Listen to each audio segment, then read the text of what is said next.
This is going to be a class on how to extort pedophiles, or at least how I used to do it back in like 2014, 2015, 2016. So this is a couple of clips of me and some of the money that I made from extorting pedophiles. Now let's just get started. My friends telling me that they were like making female friends and they had like female girlfriends and they would join our parties and these girls sounded like way too hot, like their voices were very high pitched. I don't know, and they were always older than us. They were like 18 or whatever, and we were in middle school.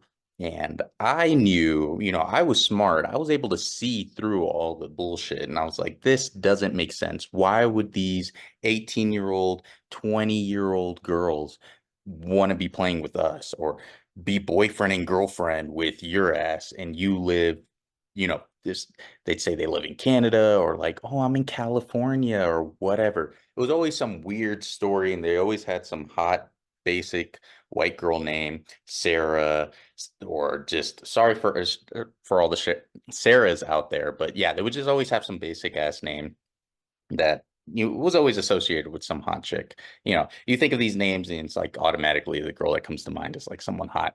Anyways, we were also communicating through Kik at the time. Kik was like a huge messenger that everybody would use, and all of these girls would always want to talk to my friends on Kik. Anyways, this went on for like about a month and maybe a month or two. And I was telling my friends, like, there's no way you're talking to like some hot girl in Europe right now. Like, that is a dude. There's no way. The first part of what got me into it, or like what really got me into it, was proving my friends wrong and proving that these people were men. And my friends were so convinced that these were girls. That was my first goal. I just wanted to prove to my friends that they were actually talking to grown ass men or just people that they like. Maybe it was a girl, but it wasn't a hot girl. It was like some fat, huge girl somewhere else. They were all dudes. I never found like none of them were ever women ever. That's just a situation for me. I never found any women, but I did find a lot of dudes. So yeah, that was my first goal, was just to prove them wrong that they were actually talking to dudes and just to call them gay for it. Um, but it turned into a lot more than that, and this is why. So my first victim, I don't remember what their name was. We'll call them Sarah, just because we used that name last, and it was some basic name like that. So Sarah was talking to my friends. They invited me to an Xbox party chat, and I got to meet Sarah. Sarah then goes to try to get everybody's Kik information. I didn't give her mine, but I sent her a friend request.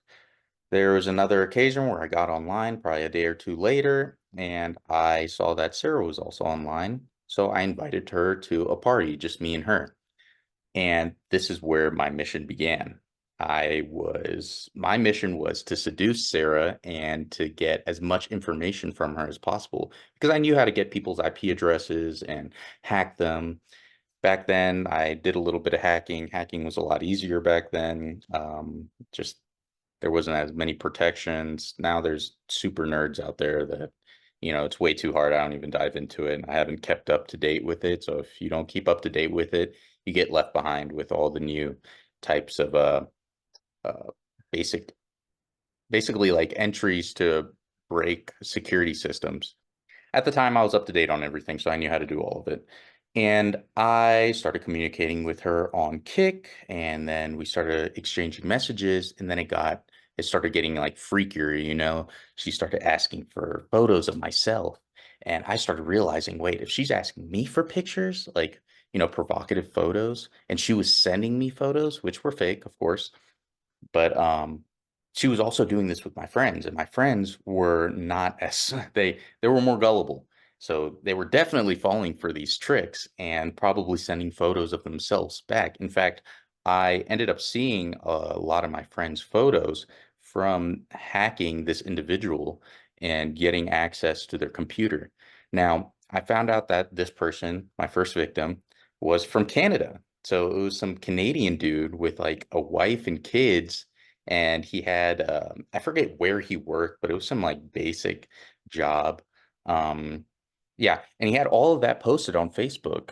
And at the time, yeah, I took advantage of that. And when I figured out who he was after probably like a month or two of talking, I blackmailed him and I basically exposed him and I told him like I understood what his game was. At first, he tried to ignore me and he did ignore me and he started only talking to my friends, but then I would join parties and then he would leave and then I started telling my friends about it and they didn't want to believe me. So I started contacting his family members through Facebook, through fake accounts. And by doing so, he finally reached back out to me and he asked me to please stop. Like, he's sorry for what he did. I remember we got on a phone call and he was crying. And I was just, I didn't care. I didn't care. But I wanted something out of this. I didn't want to just leave empty-handed. Like, haha, I caught you. You're a pedo and you're a weirdo. You've been collecting photos of my friends, like, and a bunch of other people, other kids. So I wanted money. I was like, all right, well, I want money. So go ahead and send me some bread. And the way you're going to send it to me is through crypto, because I also was up to date with crypto as well. Oh, wait. No, you know what? I wasn't on crypto yet. I got into crypto the summer of going into high school. In middle school, I just knew about it, but I wasn't into it yet. At first, I asked him for money and I wanted him to, I think I remember asking him if he could mail me money. And I guess you can't do that. And that's how I figured that out. Um, and I think he lied to me and he said he was going to, and it never arrived. On top of that, he would have had to send USD, and this guy was in Canada. So, yeah, I couldn't do much. And this is why I call him my first victim. What I did was I basically was like, all right, so I just exposed him to his entire family. I created like a PowerPoint. I was big into creating PowerPoints. I created a PowerPoint and I was emailing all his family members. I was sending his job, messages that he was a pedophile and that I had been talking to him for the past few months. And he's got photos of me and my friends, blah, blah, blah. And I shared messages and I created this. It was like a project for me, like a school project for me. And I sent it out. After that happened, I didn't hear from him for a while. He basically blocked me on everything, but I knew what his name was. So I, kind of try to keep tabs on him and stay up to date. And what I found out was he ended up killing himself over what I did. Like he ended up, yeah, committing suicide. Um, so yeah, that happened, and I felt no remorse. Actually, it kind of made me want to do it some more, let me go after some more pedophiles. I took a break for a little bit and I got back into just, playing games regularly, but then I started, noticing that there's a lot of there's a lot of pedophiles in the market, in the gaming scene in general. Because when I would play like Club Penguin, sometimes there would be some weird remarks from other players on there, and I could tell that they were like trying to sext with individuals, and there was like fake having sex online or in Habbo. Habbo, this was huge because it was more of an adult type of game, kind of. It really wasn't. This was just kids. So I started finding pedophiles on Habbo. Then I started finding, I was already seeing pedophiles on the dark web and message boards and stuff like that. But dealing with the dark web, you can get hacked easier and people can like get your information. It was just a scary place. I didn't like messing with the dark web.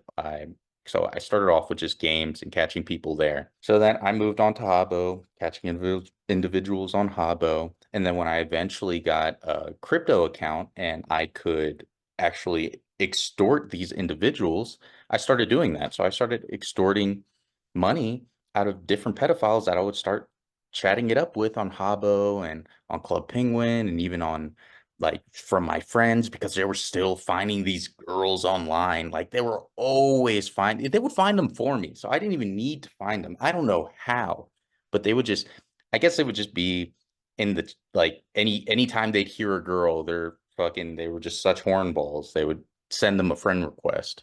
And of course, they were always pedophiles. But and then their biggest nightmare, they would meet me and I would ruin their lives. And I would take money from them. At first, it was only a few $100, and then moved up to a couple thousand, and yeah, so on and so forth. Yeah, I bankrupted a couple of individuals, but whatever. And that first person who killed themselves, it wasn't the last person. I probably caused probably like 15 different suicides, I want to say, maybe more, because sometimes I just wouldn't hear from them. But yeah, like I took the most pleasure from telling these individuals, parent or not parents, but like family members or like brothers and sisters, I would expose them to, because sometimes these guys would be like lonely. But if they had family, oh yeah, oh my gosh, yeah. I would expose them to their entire family. I would take over their Facebook pages and post on their behalf of what they were doing online. Yeah, yeah. So I was having a lot of fun at this time, and I did that for probably like 3 years straight before it started becoming more difficult, because when I would get on the like calls with people, my voice started dropping. I didn't sound as attractive to them, because at the time when I was like 13, 12, even 14, 15, I just sounded like a little kid, like a little girl. Like I had a really high pitched voice. I still have kind of a higher pitched voice. Like I sound nerdy, but back then it was you could only imagine. It was way worse. But and then from there, I branched off. I stopped doing that to pedophiles. I just really got out of it. It just wasn't my thing. Plus, the dark web and that whole scene started becoming like a more dangerous place to get on, and I didn't want to infect my computer or any of the devices I was using. Because at the time when I first started, I would use my flip phone to browse the web and do certain things, just because it wasn't as easy to penetrate or vulnerable to malicious malware, because it wasn't designed for it. So, yeah, as time progressed, the technology and the devices that I was using to do all my browsing became more sentimental to me, and I didn't want to lose access to that, because I have instances where I did get hacked during that period of time, and yeah, I basically lose access to the devices I was using, and I have to tell my parents like, "Oh yeah, I don't know what happened. This crazy virus got on my computer." But yeah, anyways, that's a quick little rundown of how I ran up probably. Yeah, I ran up a lot of money, and I couldn't even tell anybody about it, but I did pretty good. Um, I had that all in crypto. I should have held it. I would have been a crypto billionaire if I would have held all of it, but you know, hindsight is 2020. But I hope you enjoyed this story about how I caused people to kill themselves that weren't good people. So just remember that, and hopefully I don't go to jail for this and exposing myself. And honestly, if I went to jail for this, I wouldn't even. All right, lock me up because I was 13, getting people to off themselves because they were doing bad things and I was exposing them. Big deal. Whatever. It was their choice. They should have just, you know, done the right thing. Anyways, it's the end of this story. I'll see you again with more stories. Tons of dad lore coming at you all of 2025.